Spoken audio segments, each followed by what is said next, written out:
Well, hello and welcome to Faith, Philosophy and Life. My name is Mr. Shelton, and at the moment I'm currently in my classroom. Well, clearly that's not true because we're all at home and that's why you're watching this clip. But today what I'm going to do is I'm going to start you down the path of GCSE Judaism. So this is for one of your exam papers. So everything that I do today will have an examination focus.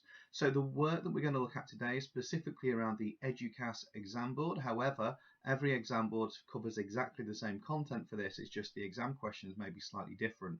So obviously seek guidance from your teacher. All the links and everything that you need are on the description of this clip, and you are available to download all of the workbooks and information sheets as I talk about them and show you them. Thank you for that. So what we're going to do today then is we are going to look over this term at Jewish beliefs, Jewish practices and Jewish rituals. Now, if you know nothing about Judaism or only a little bit, we're actually going to start with a little bit of Old Testament history. Now, the Jews don't call the Old Testament because they don't have a New Testament. That's very much a Christian thing. But the entirety of the Old Testament is what is known as the Tanakh in Judaism, the Torah, the Nevi'im, and the Ketuvim. And that is something we're going to look at over the next few lessons. So over the next sort of 4 or 5 sessions, we're actually going to go through the entire Old Testament. Yep, it's not going to be long. It's going to be very, very quick. And I've got lots of things to help you with that. So we are going to start looking at the Jewish Chronicles, okay, and I've got some lovely little pictures here that are going to help you as we go. Before we begin though, let's cue the cheesy intro music.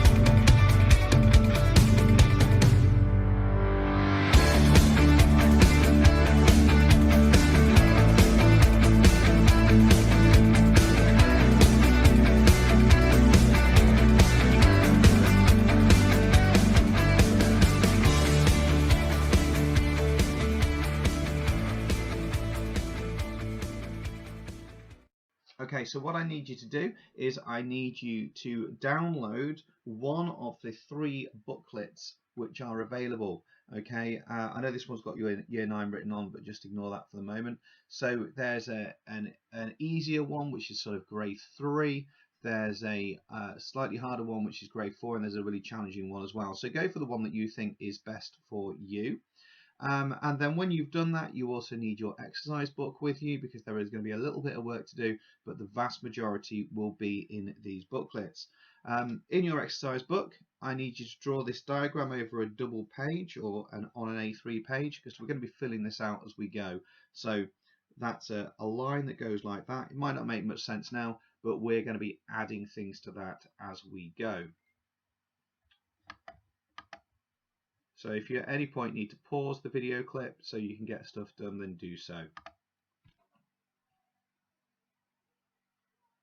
Okay, so welcome back. So what I need you to do, please, is I need to get the title written down, which is How Did Judaism Begin? And that's part of the Jewish Chronicles unit.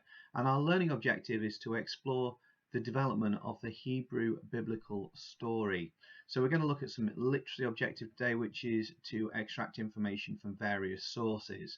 Now, if you look at the exam specifications, you realize that this little unit I'm doing isn't actually in any exam specs, but it flows throughout it. And if you don't understand the Jewish history, you'll have no understanding as to why Jews do what they do and why they hold the mitzvot, the laws that they do as well. So that's our objective. Let's go through our outcomes. So our outcome today would be a good outcome if you can retell the main events of Genesis 1 through to Genesis 11. They're the first book of the Bible. It's going to be a great outcome if you can explain how these events built the foundation of the Jewish community, and even better if you can start to explore the importance of the covenant with Noah and Abraham. So as I say, literacy, we're reading for meaning, and we're going to be asking some questions independently as well. So during this session, we're going to look at creation, We're going to look at Adam and Eve, we're going to look at Noah, and we're going to look at Abraham. We'll carry on with Abraham next time, as you can see behind me. So we've got other lessons of Abraham to the Exodus, Exodus to King David, exile and the return, and then the Roman invasion to the Holocaust. So we're going to be covering an awful lot of history in a very short space of time. However, this is really essential for you. So to start off with, I'd like you to open your booklets up and find the table that looks like this. Okay, on this table, this is our table for creation. Now, it's a story that I know that you will have known and heard a lot of times. It's a story about the 7 days that God made the world in. So I'm going to play you a random clip I found on YouTube. I'd like you to watch this. And while you're watching this, you need to write in each box. So next to day 1, you write down what happened in day 1. And it only needs to be really brief and really short, because I'm going to try and show you something that you may not have realized previously. So while you're watching this clip, I'd like you to write down what happened on each day. So I'm going to hand over now to our random clip. Go.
Okay, so welcome back. I wonder how many of these you identified. So we've got light and dark on day 1, day 2, sea and sky separated, plant life created day 3, sun, moon and stars day 4, birds and sea creatures day 5, and animals and people day 6. Now it's like that. Have a quick think. What links can you see between the first column and the second column?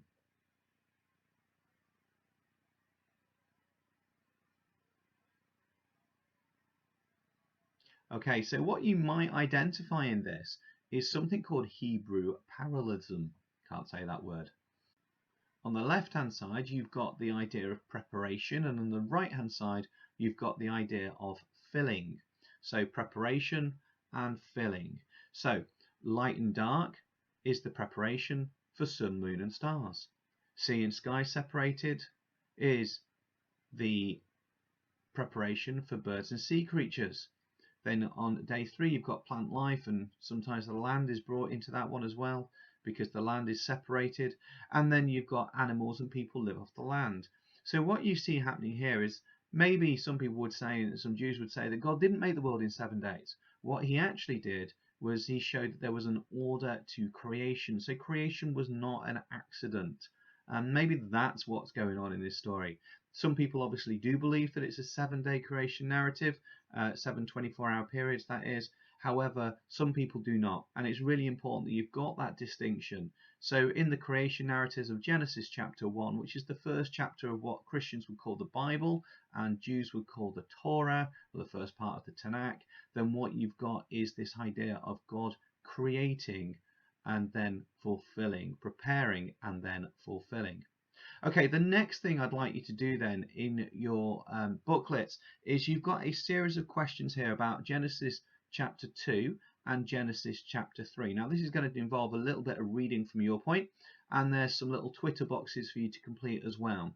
So what you need to do is you need to download the next worksheet or view it on screen. That is linked in the description for you, called Genesis 2 and 3 highlighted, or Genesis 2 and 3 more challenging.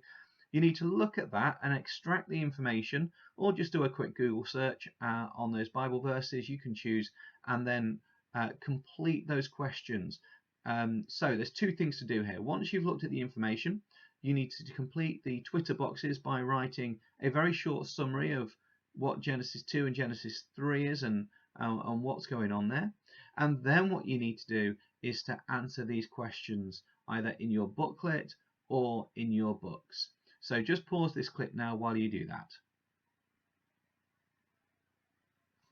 So what we're now going to do is we're going to add our first little picture to that diagram that I asked you to draw earlier. And this is our picture. It's a picture of Adam and Eve with the tree, and that goes at the very top of the diagram and is labelled as the word Eden. That's obviously the garden that you've been looking at. The reason why it's at the top is that that's the pinnacle of Jewish history at that point. Everything's perfect at that point until obviously the fall occurs. So that's why it's at the top, and we'll see there that the history is going to go down. Okay, the history is going to go down, and the reason for that is that things progressively get worse for the Jewish people. So just get a little drawing done now. Okay, so let's see what we've thought about already. So we've said that a good outcome we retell the main events from Genesis 1 to Genesis 11. We've done Genesis chapter 1, 2 and 3 so far, and so far we've covered creation and we've covered Adam and Eve. Our next thing then that we're going to look at is the story of Noah. Now I'm fairly convinced that this is a famous story. Lots of you will have thought about Noah and the ark and the animals going in 2 by 2, and it all looks beautiful, but actually was it really that nice after all? Because most of the population of the world drowned in a big flood. So what I'd like you to do is to read over the text that's in your work booklets and then answer the top 3 questions in your booklet, and then you can choose to do which one from question 4. So read over the information in your booklets on Noah and then complete those questions. Pause this clip or else I'll just keep talking.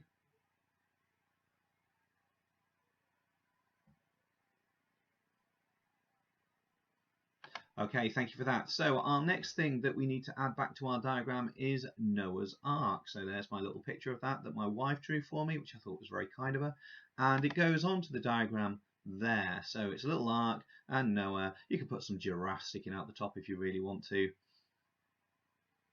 So Noah's Ark, let's just get that drawn. I know it's a little bit further down because the world is not good, and the world continues not to be good even after God has done what God has done. So what we've started to do is to think about creation and Adam, and we've gone on to think about Noah. Now, if you notice the last sentence there is about Noah, the last outcome is about Noah and the covenant. So a covenant is an agreement between 2 parties, in this case between Noah and God. God promises to never flood the world again. However, Noah has to build the ark and get onto it, and that is the way that the world is saved. So it's called the Noahic covenant, and the concept of covenants is something we'll come back to a fair few more times. Okay, so these are the questions that I'd like you to consider. Maybe discuss them with a friend, or send a WhatsApp, or do whatever it is that you communicate with people with. So these are 3 situations. So the situation number 1, I want you to imagine that you're going to another country on a holiday, but you can only take 1 plastic bag of belongings with you. What would you take?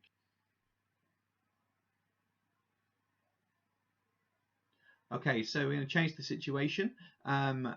If you can only take 5 things with you, what would you take and why?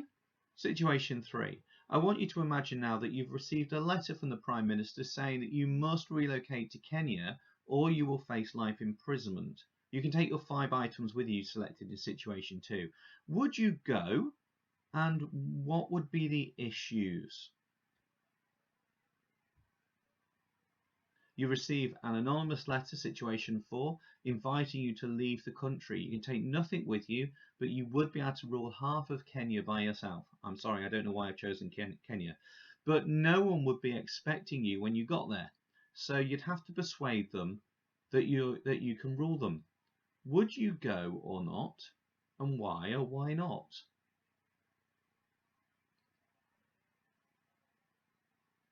Okay, and the last part of our thought experiment is situation number 5. Finally, you get proof that the letter is from the United Nations, so it's legitimate and legal and definitely true. You could rule half the country by yourself. Would this proof change your decision? And what would you find hard if you decided to go? Okay, so that links to Abram. Now, Abraham, exactly the same person. Abram gets renamed a little bit into the story. So we're at Genesis chapter 12, and this is what God says to Abram. The Lord said to Abram, "Leave your country and go to a land that I'm going to show you. I will give you many descendants, and they will become a great nation. I will bless you and make your name famous, so that you will be a blessing. I will bless those who bless you, but I will curse those who curse you, and through you I will bless all the nations." This is what is known as one of the Abrahamic covenants. It's an agreement between God and Abraham. Abraham, you do this, and I'll do that. Okay, so it's a 2-part process. So Abraham, you leave your country and go to a land that I'll show you. And if you leave your country, I will make you the father of a great nation. I will make your name famous, and you will be a blessing. I will bless those who bless you and curse those who curse you. And the whole nation, the whole world will be blessed because of you. But Abraham had to leave in order to receive this blessing. So what I'd like you to do now in your books is just to have a go at answering those questions. So just think for a moment, what was it Abraham needed to do? Why do you think it would be difficult? Think back to the situations you discussed earlier. What do you think the hardest thing would be that you could give up if you were in Abram's situation? And what were the promises? What was the covenant given to Abraham? So covenant, remember, means an agreement or promise. Pause this clip now while you do that. Okay, so thank you for that. So what I'd like you now to do is, these are 3 images that we have got for Abram or Abraham. See there, you've got Abram on the left. You've got as many descendants as there are stars in the sky, and you've also got the handshake being a sign of a covenant. So these are going to go onto our diagram. So they're going to appear there. Now I've labelled it Abram and Abraham deliberately. So far we've covered Noah, we've covered Adam and Eve, and now we've just covered Abram or Abraham. We're going to spend a little bit longer on Abraham because he's a really important character, and he is known as the founder of Judaism. So you'll find a fill in the blanks exercise in your work. You'll notice that there is a slight error in this where I've referred to nephew instead of cousin, and it should be cousin, so that's my error. But what I'd like to do is to read over the Abraham information again. I've got that linked in the description. Have a read over that and then try and complete this. I'd be interested to see. You should be able to do it. All the words are there for you, and just read it really carefully. So again, pause this clip now while you do that. Okay, so just as we conclude today then, we've thought about the development of early Hebrew biblical history. We've looked at the main events of Genesis 1 through to Genesis 11. We've thought about how these events are the foundation of the Jewish community, because if it wasn't for Abraham, Judaism really wouldn't have been there. So thank you for joining us today. I hope that you found this session helpful, and I'll see you in a few days. Take care, stay safe. and wash hands.